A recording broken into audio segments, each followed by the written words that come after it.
सगळ्यांना शुभेच्छा। मी स्मिता देसाई, स्मिताज कुक हाऊसमध्ये आपलं सगळ्यांचं स्वागत। आत्तापर्यंत 9 दिवस मी जे व्हिडिओ केले त्याला तुम्ही सगळ्यांनी छान प्रतिसाद दिलात, त्याबद्दल मी तुमची सगळ्यांची आभारी आहे।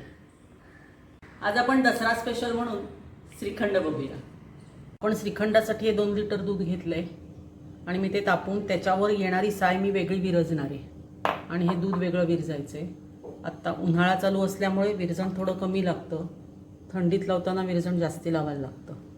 हे आता मी दही घेतलंय, ते आता मी असं त्याच्यात टाकून 6-7 वेळा तरी फिरवायचं आणि दूध कोमट पाहिजे।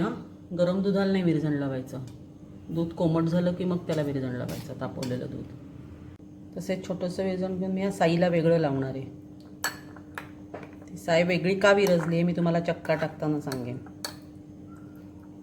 आता हे ना मी विरजण काल रात्री लावलं होतं, म्हणजे कालची अख्खी रात्र आणि आजचा अख्खा दिवस। आता आजची रात्र मी ते चक्का करायला ठेवणार आहे। इतका वेळ ते बाहेर ठेवायचं आहे। बघा विरजण असं लागलंय।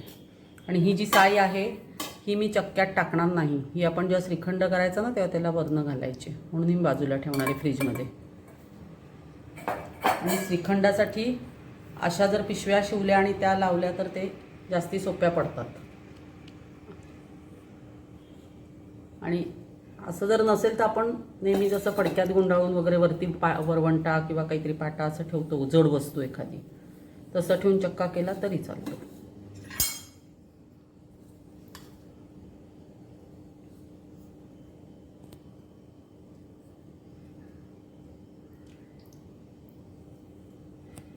आता ही अशी पिशवी आहे ना, ह्याला मी अशी गाठ बांधून ठेवणार।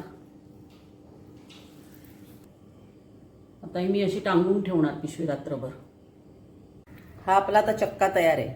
मी जे 2 लिटर दूध तापवलं होतं ना त्याचा हा चक्का तयार आहे। आपण जर चांगल्या प्रतीचं दूध घेतलं तर 2 लिटरचा 600 ग्रॅम चक्का तयार होतो। त्याच्या आपली ही घरातली जी साखर असते ती 600 ग्रॅम साखर घेऊन मी त्याची पिठी साखर केली आहे। किंवा जेवढा भांड्यात चक्का तयार होतो तेवढीच साखर घ्यायची आणि मग त्याची पिठी साखर करायची। बाहेरची विकतची पिठी साखर घालायची नाही, कारण त्यांनी मग पाणी सुटतं श्रीखंडाला। हे जी मी वेगळी दुधावरची साय काढून विरजण लावलं होतं ना ते हे फक्त साईचं विरजण आहे। त्याच्यानंतर हे त्याच्यावरती घालण्यासाठी बदाम पिस्त्याचे काप, हे केशर। तर हे वासासाठी आपल्याला जायफळाची पूड आहे। कुणाला वेलची आवडत असेल तर वेलची पण घालू शकता। चक्का आणि साखर एका पातेल्यात मिक्स करून घेऊया आणि या यंत्रात घालून त्या जेव्हा यंत्रातनं काढू आपण श्रीखंड तेव्हा त्याच्यावरती ही जी विरजण लावलेली साय आहे ना ती पण त्याच्यावर घालायची, म्हणजे श्रीखंड छान क्रीमी होतं, म्हणून ही साय नंतर घालायची। आता आपण हे श्रीखंड असं मिक्स करून घेतलं आहे, चक्का आणि साखर। आता हे जेव्हा यंत्रात फिरवतो त्यावेळेला ही जी साय आहे ना ती अशी याच्यात घालायची। बघ